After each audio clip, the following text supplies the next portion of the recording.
پھر آگے ایک دھمکی لگاتا ہے، اور اگر تو نے میری نہ مانی، تو نے کہا ساری ملاؤں کی باتیں ہیں، اور تو اپنی مرضی پہ چلا، تو پھر میری بات یاد رکھ، یہ چیلنج ہے تیرے رب کا، اتعبتک فیما ترید ولا یکون الا ما ارید، میں تمہیں تیری زندگی میں تھکا دوں گا۔ کہ جنہوں نے اتنے گناہ کیے ہیں کہ ان کا جسم گناہوں میں ڈوب گیا ہے، وہ نظر ہی نہیں آتا، صرف اوپر گناہ ہی گناہ نظر آ رہا ہے، نافرمانیاں نظر آ رہی ہیں، ان کا اپنا وجود اس میں نظر ہی نہیں آ رہا۔ اللہ کہہ رہا ہے یا عبادی، اور تسی بھی میرے ہی ہو، آ جاؤ آ جاؤ۔ بتاؤ ایسے مہربان رب سے بغاوت کرنا ہے کوئی غیرت کی بات؟ چند روزہ زندگی کے پیچھے، چند ٹکوں کے پیچھے، چند پیسوں کے پیچھے، بھائیو اللہ ایک ذہن بناتا ہے کہ تم جہاں بھی ہو اللہ کی طاقت کے نیچے ہو، اللہ کے سائے کے نیچے ہو، اللہ کی قدرت سے باہر نہیں ہو۔ قل ارأيتم ان جعل الله عليكم الليل سرمدا الى يوم القيامة من اله غير الله ياتيكم بضياء افلا تسمعون، مجھے بتاؤ اگر میں رات کو کھڑا کر دوں، اللہ اکبر، اور سورج کو نکلنے نہ دوں، تو کوئی ہے جو رات ختم کر سکے؟ کوئی ہے جو سورج کو لا سکے؟ تو تمہاری زمین کا ٹیمپریچر اتنا مائنس میں جائے گا کہ تم سارے ہی برف بن جاؤ گے۔ پھر اللہ کہتا قل ارأیتم ان جعل اللہ علیکم النہار سرمدا الى یوم القیامہ من الہ غیر اللہ یاتیکم بلیل تسکنون فیہ افلا تبصرون، مجھے بتاؤ اگر میں دن کو کھڑا کر دوں، آسمان کے وسط میں سینٹر میں سورج کو کھڑا کر دوں، اسے ڈوبنے نہ دوں، کوئی ہے تیرے رب کے سوا جو اس کو لے جائے اور جا کے وہاں غروب کر دے؟ اس طرح اللہ ذہن سازی کرتا ہے۔ اگر سورج ڈوبے نہیں تو چند دن میں ساری زمین کو آگ لگ جائے گی، چند دن وہ نکلے نہیں تو زمین فریز ہو کے پوری کی پوری فریزر بن جائے گی، ہم بھی اس میں برف بنے پڑے ہوں، اور اگر وہ ڈوبے نہیں تو پوری دنیا کو آگ لگ جائے گی۔ تو اللہ تعالیٰ اس طرح قرآن کی آیات اور واقعات سے بھائیو ایک ذہن بناتا ہے کہ یہاں وہ ہوتا ہے جو اللہ چاہتا ہے، اور تم کہتے ہو ساڈا بھی پورا ہوئے، تو آگے اللہ تعالیٰ ایک ڈیل کرتا ہے، کہتا ہے بڑا سوکھا کام ہے، کوئی مسئلہ ہی نہیں، فَإِن سَلَّمْتَ لِي فِي مَا أُرِيد، یہ میں نے جملہ ابھی نہیں پڑھا تھا، اب پڑھ رہا ہوں، فَإِن سَلَّمْتَ لِي فِي مَا أُرِيد كَفَيْتُكَ فِي مَا تُرِيد۔ میرے بندے، تم گلاسگو میں، ڈنڈی میں، ایڈمبرا میں، مدرول میں رہتے ہو، یا مدینے میں، یا مکے میں، یا جدے میں، تم یہاں اس چند روزہ زندگی میں وہ کر دو جو میں چاہتا ہوں، یہاں وہ کر دو جو میں چاہتا ہوں، اس کے پیچھے نہ بھاگو جو تم چاہتے ہو، تم یہاں وہ کرو جو میں چاہتا ہوں، تو کیا ہوگا؟ کفیتک فیما ترید، میں تیری ہر چاہت پوری کر دوں گا، تیری ہر چاہت پوری۔ یہیں سے دیکھو ہم اپنی مرضی پوری کیوں کرتے ہیں؟ سیٹسفیکشن کے لیے۔ اور آج جیسی دنیا ڈپریشن کا شکار ہے کبھی نہیں ہوئی۔ ساری دنیا میں جو دوا سب سے زیادہ بک رہی ہے وہ ڈپریشن کی ہے، پوری دنیا،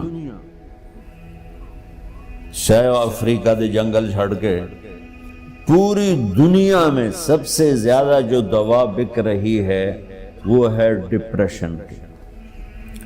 جب ہر چاہا پورا ہو رہا ہو پھر ڈپریشن کیوں ہے؟ کہ سسٹم اوپر سے چل رہا ہے، نیچے نہیں۔ کیا لطف انجمن کا جب دل ہی بجھ گیا ہو، اللہ دل کو کی خوشیاں نکال لے تو دنیا کی کوئی رونق اللہ کی قسم آپ کو خوشیاں نہیں دے سکتی، اور اللہ دل میں خوشیاں بھر دے تو موت کو بھی ہنستے ہوئے گلے لگاؤ۔ میرے نبی کے نواسے نے کربلا میں کس خوشی سے موت کو گلے لگایا، کس خوشی سے اولاد کو ذبح کروایا، کس خوشی سے سر کو نیزے پہ چڑھوایا۔ تو اللہ تعالی ہم سے ایک ڈیل کرتا ہے، فَإِن سَلَّمْتَ لِي فِي مَا أُرِيد، چند دن ہیں زندگی کی، اس میں وہ کر دو جو تیرا رب کہہ رہا ہے۔ اور اللہ کی قسم اللہ ہر وہ شے کہتا ہے جو میرے لیے مفید ہے، اور اللہ کی قسم اللہ ہر اس شے سے روکتا ہے جو میرے لیے نقصان دہ ہے۔ تو پھر اللہ کہتا ہے کفیتک فی ما ترید، جو چاہو گے کر دوں گا، یہیں سے شروع کر دوں گا۔ پھر آگے ایک دھمکی لگاتا ہے، فَإِن لَّمْ تُسَلِّمْ لِي فِي مَا أُرِيدُ، اور اگر تو نے میری نہ مانی، تو نے کہا ساری ملاؤں کی باتیں ہیں، اور تو اپنی مرضی پہ چلا، تو پھر میری بات یاد رکھ، یہ چیلنج ہے تیرے رب کا، أَتْعَبْتُكَ فِي مَا تُرِيدُ وَلَا يَكُونُ إِلَّا مَا أُرِيدُ، میں تمہیں تیری زندگی میں تھکا دوں گا، جس کو آج ڈپریشن کہتے ہیں، میں تجھے تیری زندگی میں تھکا دوں گا، تیری خواہشات پوری کر کے بھی تجھے رلا دوں گا، اور پھر آخر میں ہوگا وہ جو تیرا رب چاہتا ہے۔ تو اس تھوڑی سی زندگی میں کیوں نہیں وہ کر لیتے ہو جو وہ کہہ رہا ہے؟ وہ میرا رب ہے، میرا باس، میرا رب۔ باس کو صرف آرڈر دینے آتے ہیں، چونکہ وہ خالق نہیں، اس نے مجھے بنایا ہے، وہ مجھ سے پیار کرتا ہے۔ کل ہی غالباً وہاں بلیک برن کے بیان میں یہ حدیث میں نے بیان کی کہ ابن آدم انی لک محب، آدم کی اولاد میں تم سے پیار کرتا ہوں، فبحقی علیک کل محبا، ارے تمہیں میری قسم تم بھی تو مجھ سے پیار کرو۔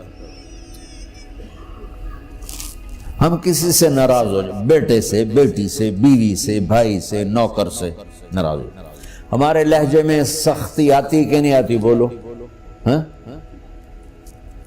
ایک ہی بیٹا ہو لیکن وہ آپ کی مرضی منشا کے خلاف اوور چلا جائے تو آپ ہی کا لہجہ اس کے لیے شدید ہو جائے گا۔ ماں کا ایک ہی بیٹا ہو، اس کا لہجہ بھی اس کے لیے شدید ہو جائے گا۔ اور یہاں تو نوکر سسٹم ہے نہیں، ہمارے ہاں تو نوکر سسٹم ہے تو ان کی عزت ان کے ہاتھ میں پکڑا دیتا۔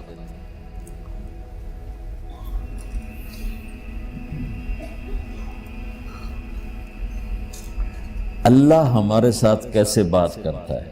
کس سے؟ نافرمانوں سے۔ جس آدمی کے پاس پاور ہے اور اس کے نیچے کچھ لوگ ہیں، جب اسے اپنے لوگوں میں کمی نظر آئے گی اور غلط کام کرتا دیکھیں گے، وہ ضرور روڈ ہو جائیں گے۔ ایک ہی کی تک 100 باری سمجھایا، پھر انہیں کرن بہ جان دے، شرم کرو، کچھ مفتی روٹیاں کھان دے، مفتی تنخواہ لین دے۔ یہ پوری دنیا میں یہی ہو رہا ہے۔ تھوڑے سے میں نے پنجابی لہجہ اختیار کر لیا، یہاں تھوڑا سا انگریزی میں مہذب طریقے سے ڈانٹ ڈپٹ ہو جاتی ہوگی، لیکن یہ نیچر ہے۔ میں قربان جاؤں، یہ سارا قرآن بھرا پڑا ہے، صرف ایک آیت آپ کو بتاتا ہوں۔ کیا اس کے بعد حق بنتا ہے کہ ہم اس کی نافرمانی کریں؟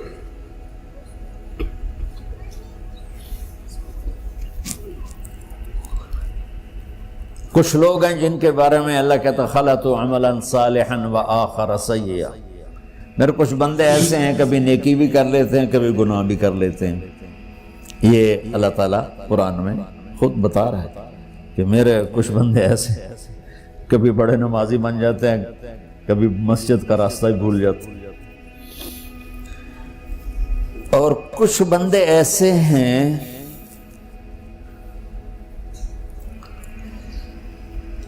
جنہوں نے جب سے آنکھ کھولی ہے اس دن سے لے کر آج تک ایک کام اللہ کو راضی کرنے والا نہیں کیا. ایسوں سے بھی دنیا بھری پڑی ہے. اور ایک بہت بڑا دنیا کا طبقہ ہے جو اللہ کو جانتا ہی نہیں ہے، جانتا ہے تو غلط طریقے سے جانتا ہے. اور ایک بہت بڑا طبقہ ہے جو اللہ کو مانتا ہی نہیں کہ ہے ہی کوئی نہیں. ایتھیسٹ ہوں میں ایتھیسٹ ہوں. تو میرے بھائیوں، میں اللہ کی قسم کھا کے کہہ رہا ہوں کہ کس محبت سے اللہ نے ان لوگوں کو پکارا ہے، کاش میں آپ کو اس کی وضاحت کر سکوں. یا عبادی الذین اسرفوا علی انفسہم.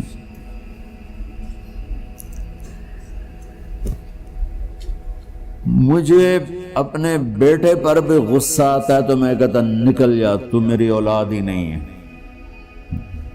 میں دین سیکھنے جانا چاہتا تھا. میرے والد رحمۃ اللہ علیہ مجھے ڈاکٹر بنانا چاہتے تھے. میں اس سے بہتر راستہ اختیار کر رہا تھا، لیکن میرے باپ کی مرضی نہیں تھی. تو انہوں نے مجھے فرمایا جی تم مولوی بننا ہے تو میرے گھر ہی چوں نکل جا. میرے کانوں میں وہ الفاظ آج بھی گونج رہے ہیں. وہ میرے خالق نہیں تھے، میرے والد تھے. خالق تو میرا اللہ ہے، اور میں اللہ کی فرمان برداری کا ایک کام نہیں کرتا ہوں. اللہ کی فرمان برداری کا ایک کام نہیں کرتی مرد عورت. ٹھیک، تو اللہ کو غصہ اس حساب سے آنا چاہیے کہ بدبخت ہو، بے غیرت ہو، شرم نہیں آتی تنوں ڈوب کے مر جاؤ. میں قربان جاؤں. اللہ کہتا ہے یا عبادی، او میرے بندو. یہ پتہ کن کو کہہ رہا ہے؟ جو تبلیغ کرتے ہیں، جو علم پڑھتے ہیں، جو یہ بچے کی طرح مصلی پہ نماز پڑھاتے ہیں، جو میری طرح ممبر پہ بیٹھ کے دین بیان کرتے ہیں، جو راتوں کو اٹھ کے تہجد پڑھتے ہیں. میرے بندو،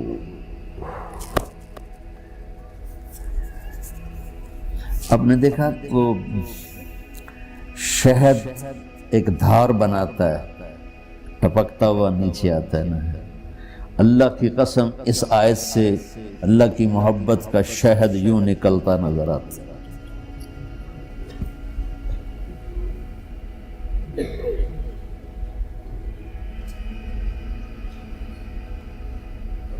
یا عبادی، اللہ کو کہنا تھا اوے نافرمانو. کہنا یہ چاہیے تھا جو آگے لفظ میں بتاؤں گا نا، پھر آپ کو خود بخود میری بات واضح ہو جائے گی. اوے نافرمانو، بے غیرتو. میرا اللہ کہہ رہا ہے یا عبادی، میرے بندے. یا عبادی یہ بھی ایک لہجہ ہے نا، یا عبادی. او بھائی گل سنو، ایک لہجہ. بھائی سب حضرات توجہ فرمائیں، کتنا فرق پڑ گیا ہے.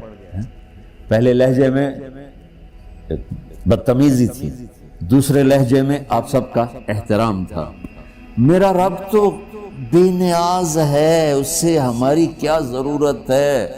سارے آسمان سجدے سے بھرے پڑے ہیں، فرشتے مکدے ہی نہیں. پھر وہ ہمیں یا ایھا الناس نہیں کہتا، اوے لوگو، یا ایھا الناس، اوے لوگو. یا عبادی، او میرے بندو، میرے. یا عبادی سے یوں لگتا ہے جیسے اللہ آگے بڑے رابعہ بصری جیسی عورتیں اور جنید بغدادی جیسے مردوں سے اللہ بات کرنے لگا ہے. 3 لفظ ہیں، اسرفوا علی انفسہم. وہ بندے جنہوں نے جب سے آنکھ کھولی ہے ایک دفعہ بھی مجھے خوش کرنے کا کام نہیں کیا، آ جاؤ تم بھی میرے ہی ہو۔ سبحان اللہ نے ایسے بائیں پھیلا دی اپنی رحمت کی۔ یا عباد، تقوی والے نہیں کہا،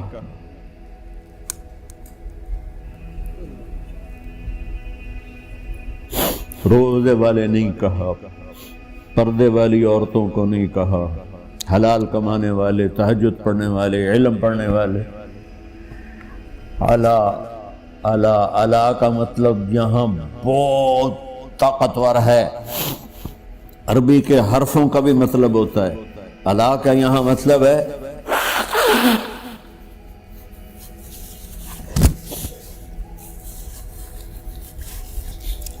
آپ نے اس ممبر کو کور کیا ہوا ہے کپڑے کے ساتھ، کہیں سے نظر آ رہا ہے؟ بولو، کہیں سے نظر آ رہا ہے؟ اس کو اعلیٰ کہتے ہیں۔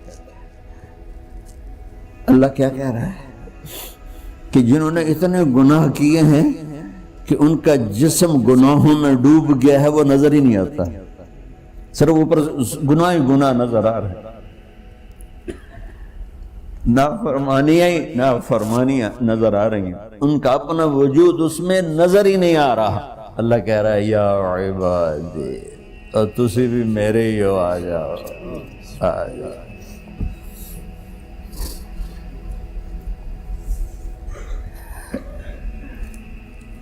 بتاؤ ایسے مہربان رب سے بغاوت کرنا ہے کوئی غیرت کی بات؟